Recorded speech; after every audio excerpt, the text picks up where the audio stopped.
seulement on avait pu m'expliquer ces 3 choses avant que je me lance sur Airbnb, qu'est-ce que j'aurais gagné du temps. Et oui, comme tu le sais, quand on démarre n'importe quel projet ou n'importe quel business, c'est strictement impossible d'avoir toutes les cartes en main et toutes les connaissances. Tout ça, ça s'acquiert avec le temps et avec les problèmes qu'on va résoudre au fur et à mesure. Mais en tout cas, il y a une chose qui est sûre, tu peux te servir des erreurs des personnes qui sont dans le même domaine que toi, tout simplement pour éviter de les reproduire. Et c'est exactement pour ça que je te fais cette vidéo aujourd'hui. On va voir ensemble quels sont les 3 points, les 3 erreurs les plus importantes que j'ai apprises et qu'il faut absolument que tu reproduises pas si tu veux cartonner avec tes logements. Parce que générer beaucoup d'argent avec un logement, c'est bien, mais générer beaucoup d'argent rapidement avec un logement, c'est encore mieux. Je pense qu'on est d'accord. Avant de démarrer, je me présente rapidement pour celles et ceux qui ne me connaissent pas. Donc je m'appelle Camille, je suis investisseur immobilier spécialisé dans la location courte durée et mon but c'est de t'apprendre et de te partager toutes les stratégies qui feront que tu génères à 3000, 4000, 5000 et même plus avec chacun de tes logements. On va rentrer directement dans le vif du sujet avec la première chose que tu dois absolument éviter, créer un logement standard. Alors pour t'imager cette première partie, je vais te prendre mon exemple personnel. Il y a maintenant 3 ans, j'étais locataire dans un appartement proche de Disneyland Paris en région parisienne. Pour ceux qui connaissent pas, c'est à peu près une trentaine de minutes de Paris. C'est d'ailleurs l'appartement sur lequel je t'ai fait la série de 3 épisodes qui est dispo sur ma chaîne. Si tu ne l'as pas vu, je t'invite à aller la voir. Et à cette époque, j'ai eu l'occasion de pouvoir aller habiter chez ma copine sur Paris. Et pour être honnête avec toi, j'avais vraiment très peu d'argent à cette époque-là. On va dire que financièrement, c'était pas la folie du tout. Donc je me suis dit assez simplement que j'allais garder mon bail en tant que locataire. Je louais à l'époque l'appartement environ 600 € par mois et que j'allais donc sous-louer cet appartement-là et aller vivre chez ma copine. Sur le projet, le papier avait l'air sympa. Donc à partir de ce moment-là, je fais mes petites projections pour voir combien j'allais pouvoir gagner justement avec le logement que j'allais sous-louer, en sachant que chez ma copine, je payais pas le loyer vu que l'appartement était à elle. Bon, je payais les courses, des petits frais par-ci par-là. Enfin, pour ceux qui habitent à Paris, ils savent que le prix des courses, c'est comme si t'achetais de l'or. En tout cas, le but, c'était que cette sous-location me rapporte de l'argent, un petit complément de revenu tous les mois. Donc à partir de là, j'ai suivi tous les conseils que j'avais trouvés sur internet. J'ai même payé une formation sur la sous-location pour comprendre comment ça fonctionnait. J'ai appliqué honnêtement à la lettre tous les conseils. J'ai acheté un peu de déco pour rendre le logement tout simplement propre et assez sympa. J'ai préparé tous les jeux de draps, de serviettes, etc.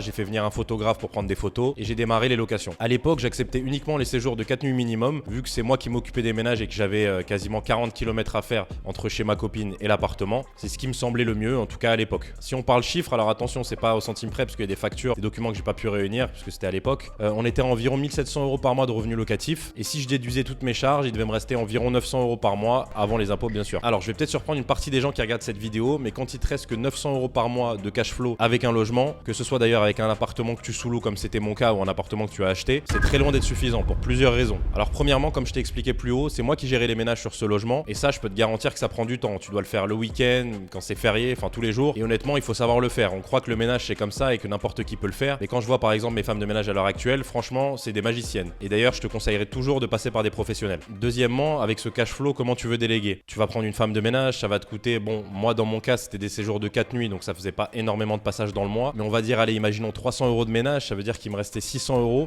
Imagine au bout de 3 mois, je sais pas, j'ai une machine qui déconne, un robinet à changer, une chaise à changer, ce qui fait partie de notre activité, et ben tu te retrouves rapidement à gagner très peu si ce n'est rien. Et ça c'est quelque chose que toutes les personnes qui te parlent de courte durée sur internet ne te disent pas. À partir de ce moment-là, bon, j'avais de l'argent qui rentrait, mais c'était pas assez. Surtout que moi, bon pour être honnête avec toi, on va dire que je suis pas la personne la plus économe de la terre. Alors moi de mon côté, j'ai jamais compris comment les gens pouvaient se satisfaire de 300 ou même de 500 € de cash flow, surtout si tu veux pouvoir en vivre rapidement, parce que encore une fois 300 €, bon en France je parle bien sûr, tu vas au restaurant, tu mets un plein et demi, surtout avec le prix de l'essence qui est quand même incroyable dans ce pays. À partir de ce constat là que j'ai changé complètement de typologie de biens et c'est vraiment le conseil que je te recommande ici. Si tu souhaites démarrer dans la location courte durée ou même si t'en fais déjà, crée des biens haut de gamme, mets-toi à la place de tes clients et apporte-leur la meilleure expérience possible. Il y a vraiment énormément de paramètres sur lesquels tu peux travailler, mais voilà, il faut que tu te différencies dans la conception du bien, dans les équipements, dans les services que tu vas proposer, dans l'emplacement de ton bien, etc. Depuis que j'ai appliqué à la lettre toutes ces méthodes, c'est simple, mon activité elle a complètement changé. Honnêtement, toutes les choses qui étaient négatives sont devenues positives. Que ce soit pour la création des logements, moi maintenant à l'heure actuelle, c'est vraiment un kiff puisque je fais des logements sur mesure qui me font plaisir à moi puisque c'est moi qui suis à la conception. Et même quand je reçois des membres de ma famille ou des amis, c'est forcément un vrai plaisir de pouvoir les accueillir dans un super logement. Au niveau de la clientèle, forcément comme mes prix à la nuit sont beaucoup plus chers, je demande un dépôt de garantie, donc une caution qui est assez élevée, d'ailleurs qui est au minimum de 750 €, ça c'est le minimum que je demande. Donc j'ai plus du tout de clients indésirables, tu vois, qui font du bruit, qui respectent pas les règles du logement, qui dérangent le voisinage, etc. Enfin que du positif. Bien entendu au niveau des chiffres, ça n'a plus rien à voir puisque ce même logement que je choulais à l'époque, je l'ai acheté par la suite et je l'ai rénové. Maintenant il me génère plus de 5000 € de chiffre d'affaires tous les mois, ce qui fait qu'il me reste plus de 3500 € après avoir déduit toutes les charges. Tu vois, si tu veux pouvoir vivre de cette activité rapidement, tu peux tout simplement pas faire ce que tout le monde fait parce que sinon tu auras tout simplement les mêmes résultats que tout le monde, ce qui paraît logique. Voilà, si je peux te résumer cette première erreur, ce premier conseil, c'est vraiment de te poser la question comment je peux faire pour apporter un maximum de valeur à mes clients. Et si tu réfléchis vraiment dans ce sens-là, l'argent, ça sera tout simplement une conséquence logique logique de ce que tu auras mis en place. Maintenant qu'on a abordé cette première partie, on va passer directement avec le deuxième conseil que j'aurais aimé avoir, qui est le choix des produits et des prestataires. Encore une fois, sur cette partie, j'ai tellement de choses à te dire, tellement d'erreurs que j'ai commises au début de mon parcours, mais je t'ai synthétisé celles qui pour moi sont les plus importantes, et c'est tout l'idée de cette vidéo. On va dire que dans cette partie, il y a vraiment deux sous-parties. D'un côté, le choix de tes prestataires avec qui tu vas travailler, d'un autre côté, le choix des produits que tu vas choisir pour ton logement. J'ai envie de te dire, ne t'inquiète pas, parce que moi j'ai fait des erreurs dans les deux parties, donc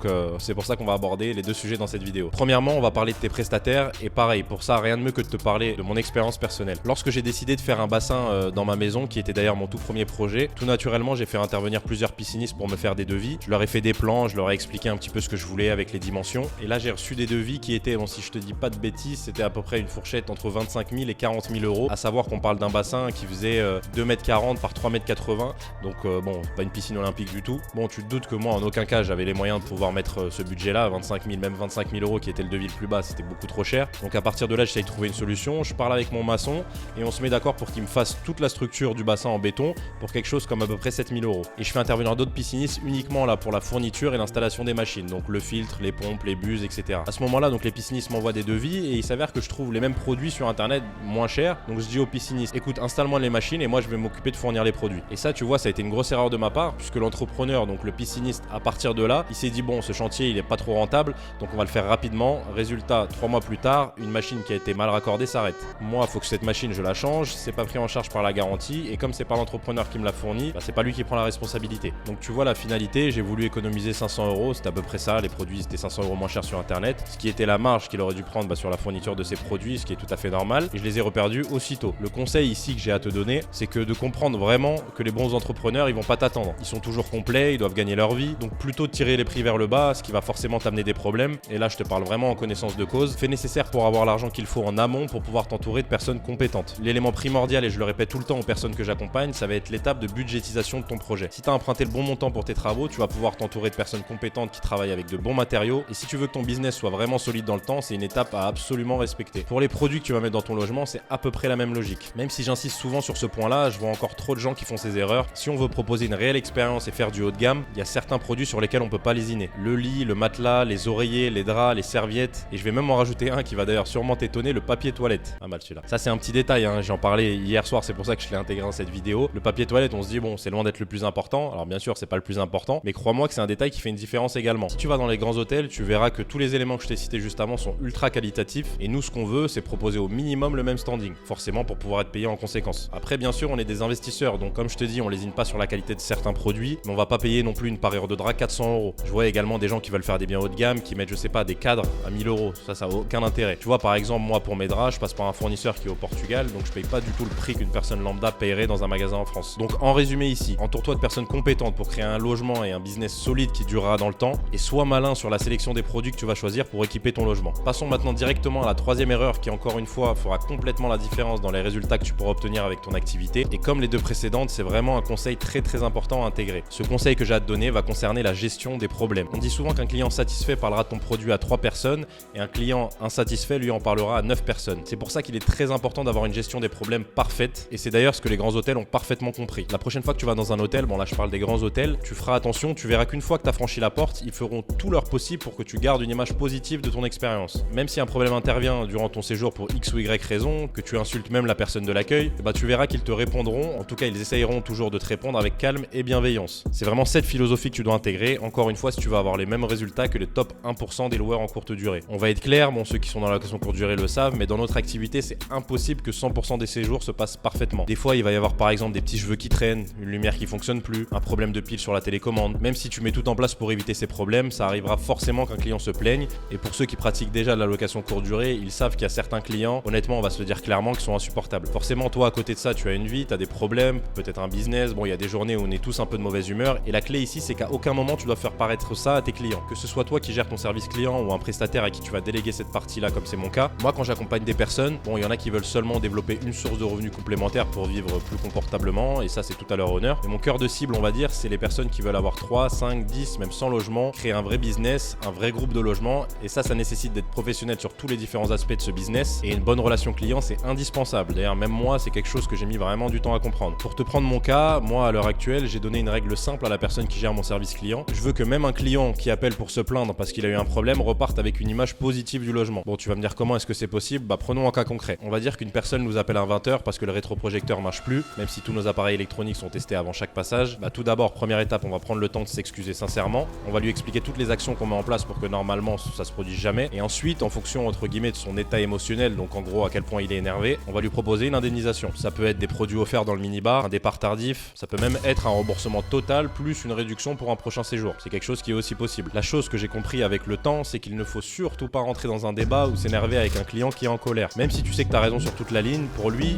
c'est simple, t'auras jamais raison. Donc le plus important, c'est qu'il soit satisfait de ce que tu lui proposes et que tu passes rapidement à la prochaine location. Encore une fois, quand t'as mis les bons process en place, notamment avec tes équipes sur place, c'est des situations qui arrivent très rarement. Mais l'idée qu'il faut que tu retiennes ici, c'est que ton service client, ça va vraiment être le lien direct que tu vas avoir avec tes clients. Donc tu dois être impeccable sur ce point-là. Je crois que je t'ai maintenant tout dit et qu'on arrive à la fin de cette vidéo. Alors bien évidemment, j'ai fait bien plus d'erreurs pour pouvoir en arriver là, mais je te le dis honnêtement, si tu intègres vraiment ces conseils dès le début de ton activité, tu gagneras vraiment un temps fou et ça t'évitera vraiment plein de problèmes. En tout cas, j'espère que cette vidéo t'aura plu. Si c'est le cas, n'hésite pas à t'abonner pour suivre les prochaines vidéos qui arrivent. Je vous dis à très vite la team. Ciao ciao, c'était Camille.